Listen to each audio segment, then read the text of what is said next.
Welcome to Mosh's Killadi kitchen. எல்லாரும் விரும்பி சாப்பிட்ற மாதிரி டேஸ்டியான ஒரு பணியாரம் தாங்க பண்ண போகிறோம். அதுவும் வெள்ளை சோள மாவை வச்சு ஹெல்த்தியாக எப்படி பண்ணலாங்கிறதா இந்த வீடியோவில் பார்க்க போகிறோம். இப்போ குழந்தைங்களுக்கு லீவ் ஸ்டார்ட் ஆயிடுச்சுங்க. ஈவினிங்கில் ஏதாவது ஒரு ஸ்நாக்ஸ் கேட்டு கண்டிப்பாக அடம் பிடிப்பாங்க. அப்போ இந்த மாதிரி ஹெல்த்தியாக செஞ்சு கொடுத்து பாருங்கள், ஒன்று கூட மிச்சம் வைக்காமல் விரும்பி சாப்பிட்ருவாங்க. இப்போ இதை எப்படி பண்ணலாங்கிறத பார்க்கலாம். இது வரைக்கும் நம்ம சேனலை சப்ஸ்கிரைப் பண்ணாமல் பார்க்குறீங்கன்னா சப்ஸ்கிரைப் பண்ணிவிட்டு சப்போர்ட் பண்ணுங்கள்.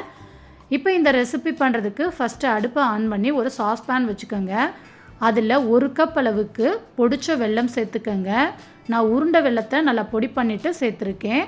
கூடவே 2 கப் அளவுக்கு தண்ணி சேர்த்துட்டு வெல்லத்தை நல்லா கரைச்சி எடுத்துக்கலாம். பாகுபதம் அந்த மாதிரி எதுவும் தேவையில்லை. வெல்லம் நல்லா கரைஞ்சி வந்தாலே போதும். வெல்லம் நல்லா கரைஞ்சி இந்த மாதிரி கொதிச்சு வந்ததும் அடுப்பை ஆஃப் பண்ணிவிட்டு இறக்கி வச்சுக்கோங்க, இருக்கட்டும். அடுத்து ஒரு மிக்ஸி ஜார் எடுத்துக்கோங்க. அதில் 3/4 கப் அளவுக்கு இளநியோட வழுக்கை சேர்த்துக்கோங்க. ரொம்ப எலசாக இருக்க வேண்டாம், இந்த மாதிரி லைட்டாக முத்துன வழுக்கையாக இருந்தால் நல்லாயிருக்கும். இப்போ இதை மிக்ஸி ஜாரில் சேர்த்து நல்லா கொரகொரப்பாக அரைச்சி எடுத்துகிட்டு வந்துடலாம். இந்தளவுக்கு கொரகொரப்பாக அரைச்சி எடுத்ததுக்கப்புறம் இது கூடவே ஒரு செவ்வாழை சேர்த்துக்கலாங்க. செவ்வாழை தான் சேர்க்கணுன்னு இல்லை, உங்கள்கிட்ட எந்த பழம் இருக்கோ எது வேணாலும் எடுத்துக்கலாம். நல்லா இனிப்புள்ள பழமாக எடுத்துக்கோங்க. சின்ன பழமாக இருந்தால் 2 சேர்த்துக்கோங்க, பெருசாக இருந்தால் 1 போதும். இப்போ பழத்தை முழுசாக கட் பண்ணி சேர்த்ததுக்கப்புறம் இதை நல்லா ஃபைன் பேஸ்ட்டாக அரைச்சி எடுத்துக்கோங்க. இந்த மாதிரி நல்லா ஃபைன் பேஸ்ட்டாக அரைச்சி எடுத்துக்கணும். சப்போஸ் வழுக்க சேர்த்து நீங்கள் பண்ணலை, தேங்காய் சேர்த்து பண்ணுறீங்கன்னா இதில் கொஞ்சமாக வெல்லம் தண்ணி சேர்த்து நல்லா ஃபைன் பேஸ்ட்டாக அரைச்சி எடுத்துக்கோங்க, இருக்கட்டும். அடுத்து ஒரு மிக்சிங் பவுல் எடுத்துக்கோங்க.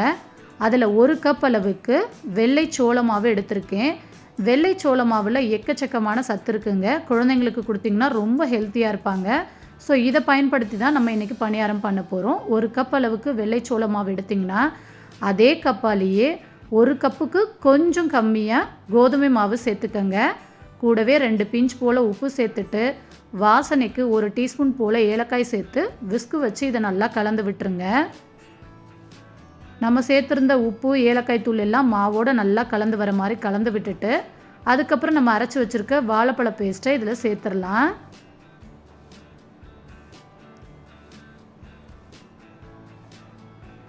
வாழைப்பழ பேஸ்ட்டை முழுவதுமாக சேர்த்ததுக்கப்புறம் நம்ம கரைச்சி வச்சுருக்க வெல்லம் தண்ணியை இந்த மாதிரி ஃபில்ட்ரு வச்சு கொஞ்சம் கொஞ்சமாக சேர்த்து நல்லா விஸ்கு வச்சு கலந்து விட்டுக்கோங்க. முழுவதுமாக சேர்த்துட்டிங்கன்னா மாவு அங்கங்கே கட்டிப்பட்டுரும். கொஞ்சம் கொஞ்சமாக சேர்த்து இந்த மாதிரி விஸ்கு வச்சு நல்லா கலந்திங்கன்னா உங்களுக்கு கட்டிப்படாது. இப்போ நான் 2வது பேட்ச் சேர்த்து நல்லா கலந்து விட்டுக்கிறேன். இப்போ பாருங்கள், மாவு ஒன்று போல் நல்லா கலந்து வந்துருச்சு. மிச்சம் இருக்கும் வெல்லம் தண்ணியை மிக்ஸி ஜாரில் சேர்த்துட்டு மிக்ஸி ஜாரை நல்லா அலசி அதை மாவில் சேர்த்துக்கிறேன். மிக்ஸி ஜாரில் அங்கங்கே வாழைப்பழ பேஸ்ட் ஒட்டியிருக்கும் பார்த்திங்களா, அதனால் அதில் கொஞ்சமாக வெல்லம் தண்ணி சேர்த்து நல்லா அலசிட்டு அந்த தண்ணி இதில் சேர்த்து நல்லா மாவோடு மிக்ஸ் பண்ணிக்கோங்க. இப்போ பாருங்கள், மாவு சூப்பராக ரெடி ஆயிடுச்சு. கடைசியாக பணியாரம் நல்லா சாஃப்டாக வரணுங்கிறதுக்காக 1/2 டீஸ்பூன் போல் பேக்கிங் சோடா சேர்த்துக்கோங்க. உங்களுக்கு பேக்கிங் சோடா சேர்க்க விருப்பம் இல்லைன்னா ஒரு 2 மணி நேரம் மாவை நல்லா புளிக்க வச்சுட்டு அதுக்கப்புறம் பணியாரம் சுட்டு எடுத்திங்கன்னா நல்லா சாஃப்டாக இருக்குங்க. நான் இன்ஸ்டண்ட்டாக செய்கிறதுனால பேக்கிங் சோடா சேர்த்துருக்கேன். மாவோட கன்சிஸ்டன்சி பார்த்திங்கன்னா இந்த மாதிரி தான் இருக்கணும். இந்த பக்குவத்தில் தான் நீங்கள் ரெடி பண்ணி வச்சுக்கணும். இப்போ இது இருக்கட்டும். அடுத்து அடுப்பில் ஒரு பணியாரக்கல் வச்சுருங்க. அது நல்லா சூடானதுக்கப்புறம் ஒவ்வொரு குழியிலையும் 1/2 டீஸ்பூன் போல் நெய் சேர்த்துக்கங்க. நான் வீட்டில் ரெடி பண்ண நெய் தாங்க சேர்த்துருக்கேன். ஆல்ரெடி வீட்டில் நெய் எப்படி காய்ச்சணும் அப்படிங்கிற வீடியோவை நான் போஸ்ட் பண்ணியிருக்கேன். அதோட லிங்க்கை நான் ஐக்கானில் கொடுக்குறேன், தேவைப்படுறவங்க செக் பண்ணி பார்த்துக்கோங்க. இப்போ ஒவ்வொரு குழியிலையும் நான் 1 கரண்டி அளவுக்கு மாவை சேர்த்துக்கிறேங்க. பணியாரம் நல்லா குண்டு குண்டாக வரணுங்கிறதுக்காக நான் ஒவ்வொரு குழியிலையும் 1 கரண்டி அளவுக்கு மாவு சேர்த்துக்கிறேன். நீங்கள் பணியாரம் சின்ன சின்னதாக இருக்கட்டும்னா 3/4 அளவுக்கு மட்டும் மாவு சேர்த்துக்கோங்க. இப்போ அடுப்பை சிம்மில் வச்சு மூடி போட்டு ஒரு பக்கம் நல்லா கலர் மாதிரி வெந்து வர வரைக்கும் நம்ம பொறுமையாக வெயிட் பண்ணலாம். இப்போ பாருங்கள், ஒரு பக்கம் நல்லா வெந்து கலர் மாதிரி வந்துருச்சு. இன்னொரு பக்கத்துக்கு நம்ம திருப்பி விட்டுடலாம்.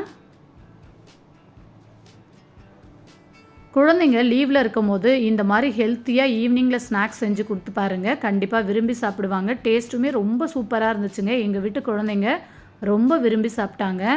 இப்போ இன்னொரு பக்கத்துக்கு திருப்பி அதுவுமே நல்லா வெந்து கலர் மாதிரி வந்துருச்சு. இப்போ இதை எடுத்துடலாம்.